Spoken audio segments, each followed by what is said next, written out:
మీరు ఇన్వెస్ట్మెంట్ చేస్తున్నారా? మీరు ఇన్వెస్ట్మెంట్ చేస్తున్నప్పుడు మీ గోల్స్ అనేటివి క్లియర్గా ఉండాలండి. మీ గోల్స్ క్లియర్గా ఉన్నప్పుడే మీ ఇన్వెస్ట్మెంట్ అనేది డిస్టర్బ్ కాకుండా ఉంటుంది. మన గోల్స్ ఏంటివి, ఫైనాన్షియల్ గోల్స్ అనేటివి ఏంటి అనే టాపిక్ మీద మనం మాట్లాడుకుందాం. మనం షార్ట్ టర్మ్లో తీసుకున్నప్పుడు ఎమర్జెన్సీ ఫండ్ అనేది మనం క్రియేట్ చేసుకోవాలండి. ఎమర్జెన్సీ ఫండ్ అనే గోల్ అనేది రీచ్ కావడానికి ఒక 6 months, ఒక 3 years సంబంధించిన ఫండ్ అనేది మనం క్రియేట్ చేసుకోవాలి. రెండోది వచ్చేసి వెకేషన్. అంటే మనం ఏదైనా ఇయర్లో ఒకసారి ప్లాన్ చేసుకుంటా ఉంటాం. మనం ఫారిన్ వెళ్ళాలా, లేదంటే ఏదైనా టూరిస్ట్ ప్లేస్కి వెళ్ళి మనం స్పెండ్ చేస్తూ ఉంటాం ఫ్యామిలీతోని.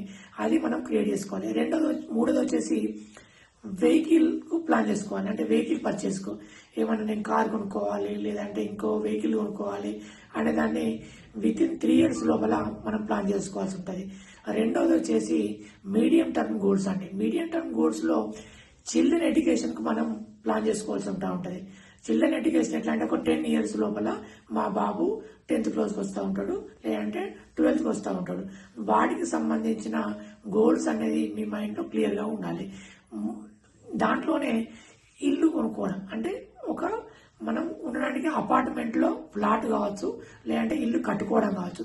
దానికి సంబంధించినటువంటి మనం ఈ గోల్ని మనం మైండ్లో పెట్టుకొని ఇన్వెస్ట్మెంట్ చేసుకోవాలి. లాస్ట్ వచ్చేసి రిటైర్మెంట్ అండి. అంటే ఫైనాన్షియల్ ఇండిపెండెన్స్ అండి. ఈ లాస్ట్ స్టేజ్ అనేది చాలా ఇంపార్టెంట్. ఎందుకంటే ఎవరు కూడా ఫైనాన్షియల్ ఇండిపెండెన్స్ కొరకు ఎవరు ప్రయత్నం చేయరు, ఈ ఆలోచన కూడా ఎవరు పెట్టుకోరు. సో రిటైర్మెంట్ ప్లానింగ్ అనేది కంపల్సరీగా చేసుకోవాలి. నేను ఇందాక చెప్పిన గోల్స్ అనేటివి క్లియర్గా ఉన్నప్పుడు మనం ఇన్వెస్ట్మెంట్ అనేది ఒక స్ట్రాటజీ వేలో రైట్ డైరెక్షన్లో వెళ్ళడానికి ఆస్కారం ఉంటుందండి. నా ఛానల్ని సబ్స్క్రైబ్ చేసుకోండి. Thank you so much.